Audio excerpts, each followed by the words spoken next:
तो गाइज अपने चैनल पे बहुत सारे long and short videos create करने के बाद now it is time to create and share the complete knowledge of money, जो कि ना ही सिर्फ आपको कमाने पे बल्कि उसे ग्रो, इन्वेस्ट और मल्टीप्लाई करने में भी आपकी बहुत ज़्यादा हेल्प करेगा। तो गाइज मेरा नाम है Shubhdeep, I am a full time affiliate marketer और चलिए शुरू करते हैं। तो गाइज इस वीडियो से हम अपने रूट्स को स्ट्रॉन्ग करेंगे ताकि आपका मनी को लेकर नॉलेज और ज़्यादा एनहेंस हो पाए। आपको शायद पता ही होगा कि मनी को as a form of physical objects हम एक्सचेंज कर देते हैं। यानी कि अगर मेरे को 1 किलो आटा चाहिए और आपको 1 किलो चावल, तो मैं आपको 1 किलो चावल दे दूंगा, उसके बदले आप 1 किलो आटा मुझे दे दोगे। तो इससे आपकी भी मदद हो गई और मेरी भी। और इसी सिस्टम को कहते थे बार्टरिंग सिस्टम। बट इस सिस्टम में प्रॉब्लम तब शुरू हुई जब सपोज कीजिए कि मुझे आटा तो चाहिए बट आपको चावल चाहिए ही नहीं, क्योंकि आपको रमेश तो थोड़ी देर पहले ही चावल देके जा चुका है और आपके पास चावल का स्टोरेज हो चुका है। तब हमारे बीच में जो क्लैश होता था, इससे बार्टरिंग सिस्टम में प्रॉब्लम्स आना स्टार्ट हो गए। As well as bartering system में जो फिजिकल ऑब्जेक्ट्स थे उनका एक्सचेंज भी बहुत प्रॉब्लमेटिक था। सपोज कीजिए कि आपको 1 बोरी चावल चाहिए और मेरे पास एक भैंस है, तो मैं आपको भैंस दे दूंगा, उसके बदले आप चावल दे दोगे। तो आपको लेने में तो प्रॉब्लम होगी और फिर उस भैंस को आप नहलाओगे, खिलाओगे, वो एक दूसरा प्रॉब्लम, वो एक दूसरा हैरेसमेंट हो जाता है ना।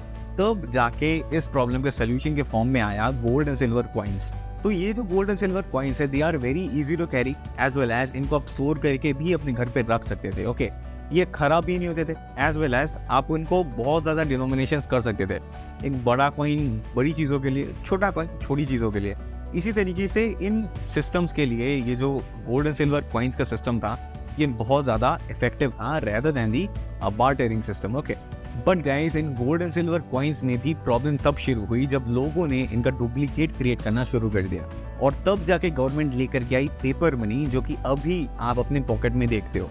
बट गवर्नमेंट जब ये पेपर मनी लेकर के आई, तब हर एक पेपर मनी का बैकिंग गवर्नमेंट के पास as gold and silver already होता था। यानी कि जितना पैसा मार्केट पे घूम रहा है उसके इक्विवेलेंट का गोल्ड गवर्नमेंट के पास रहता था।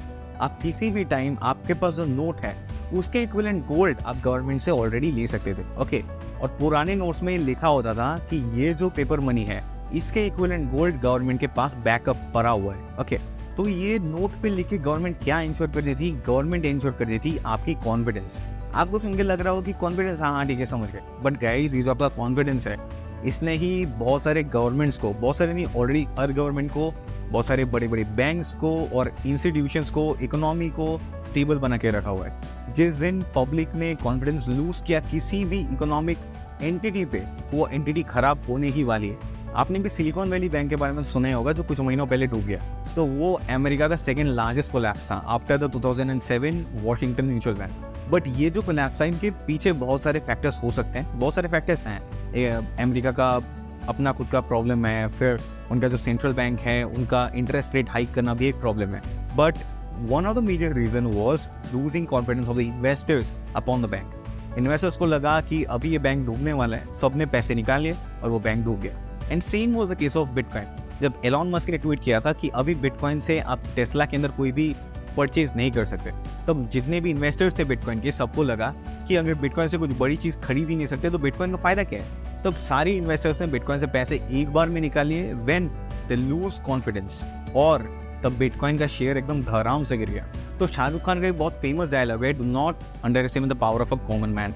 और आपको रियली नहीं पता कि कॉमन मैन का जो पावर है वो कितना ज़्यादा है। जिस दिन कॉमन मैन ने कॉन्फिडेंस लूज किया किसी भी एंटिटी पे, वो एंटिटी डूबने ही डूबने वाली है, चाहे कितना भी बड़ा गवर्नमेंट हो, कितना भी बड़ा बैंक हो या कुछ भी हो।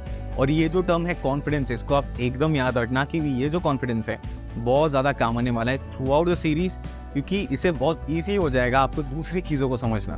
तो ये जो पेपर मनी आए, इनका कैरी अभी गोल्ड एंड सिल्वर कॉइन से भी ज़्यादा ईजी हो गया, as well as they are very hard to duplicate. और इसी सिस्टम को कहते हैं गोल्ड स्टैंडर्ड।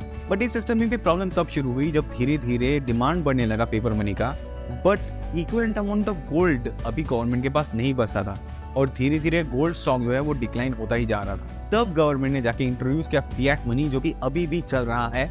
फिएट का मतलब होता है ऑथोराइजेशन, मतलब गवर्नमेंट ने खुद ऑथोराइज किया है कि अभी ये जो पेपर मनी है ये ऑथोराइज्ड है, आप इसे कोई भी ट्रांजैक्शन कर सकते हो। इसीलिए हम अभी भी इस फिएट मनी से ट्रांजैक्शन कर रहे हैं। बट इसका ऑफिशियली कोई भी बैकिंग गवर्नमेंट के पास नहीं है। ये सिर्फ और सिर्फ गवर्नमेंट के भरोसे चलता है और हमारे भरोसे चलता है गवर्नमेंट के प्रति। मतलब हमारे गवर्नमेंट के पे कॉन्फिडेंस है, इसीलिए इस फिएट मनी का वैल्यू है। जिस दिन हमने लूज कर दिया गवर्नमेंट पे अपना स्टेबिलिटी, अपना कॉन्फिडेंस, उसी दिन से आप देखोगे कि ये जो रुपी है, डॉलर है या येन है, कुछ भी है, उसका वैल्यूएशन धीरे धीरे कम ही होता जाएगा। तो आप इस चीज़ को ध्यान से समझो कि पहले पेपर मनी का एक बैकिंग होता था गवर्नमेंट के पास, तो तब अगर आप कोई नोट हार्ड कैश अपने घर पे स्टोर करके रखते तो उसका कोई मतलब भी बनता। बट जब से फिएट मनी इंट्रोड्यूस हुआ है, अभी अगर आपने हार्ड कैश अपने घर पे स्टोर करके रखा है तो उसका कोई सेंस नहीं है। उससे अच्छा है कि आप उसको गोल्ड स्टॉक करो अपने घर पे, या फिर किसी स्टॉक्स में उसको लगा दो, या फिर आपकी बिजनेस पे लगा दो, या उस मनी को आप रोटेट करते रहो। ओके, इससे क्या होगा, कोई फायदा भी होगा। बट हार्ड कैश अपने घर पे स्टोर करके रखना, it has no value. Okay, और अभी फिएट मनी का वैल्यू है क्योंकि गवर्नमेंट ने कहा है कि इसका वैल्यू है। जिस दिन गवर्नमेंट ने कहा कि इसका कोई वैल्यू नहीं है, फिएट मनी का कोई वैल्यू नहीं रहेगा। As the case of demonetisation, आपको याद ही होगा, जिस दिन गवर्नमेंट ने कहा कि अब से ये नोट्स बंद हो गए, उसी दिन से जितने भी नोट्स से वैल्यूलेस हो गए और वो पेपर मनी का पेपर बच गया, मनी उसमें से चला गया। अब पाकिस्तान का केस देखिए, पाकिस्तानी रुपया अभी गिरता ही जा रहा है क्योंकि पाकिस्तानी गवर्नमेंट अभी इनस्टेबल है, वहाँ की पॉलिटिक्स अभी इनस्टेबल है, पब्लिक ने कॉन्फिडेंस लूज किया, इसीलिए पाकिस्तानी रुपये का जो वैल्यू है डिक्लाइन होता ही जा रहा है।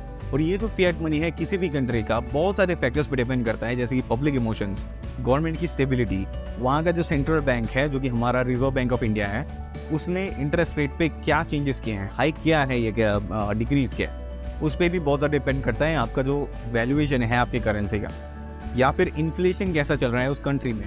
तो इन सारे टॉपिक्स को हम डिटेल में डिस्कस करेंगे throughout the series. Okay, तो guys that's all for this video. और जाने से पहले मैं आपसे क्वेश्चन पूछना चाहता हूँ कि आप थोड़ा रिसर्च करके मुझे कमेंट में बताइए कि ये जो फिएट मनी है ये इंडियन गवर्नमेंट ने कब इंट्रोड्यूस किया था। और हाँ, एक क्वेश्चन आप सोचिए कि अगर हमारे कंट्री में जितनी भी पॉवर्टी है वो क्या गवर्नमेंट ज़्यादा से ज़्यादा प्रिंट करके इस पॉवर्टी को दूर कर सकती है?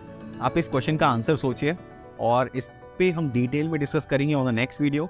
और आपको अगर ये वीडियो अच्छा लगा, थोड़ा भी बहुत इन्फॉर्मेटिव लगा, तो इस चैनल को आप सब्सक्राइब कर लेना, इस वीडियो को एक लाइक कर देना ताकि ये दूसरों तक भी पहुंचे, आप भी हो सके तो शेयर कर देना। और मिलते हैं अपने नेक्स्ट वीडियो पे। Till then take care and bye bye.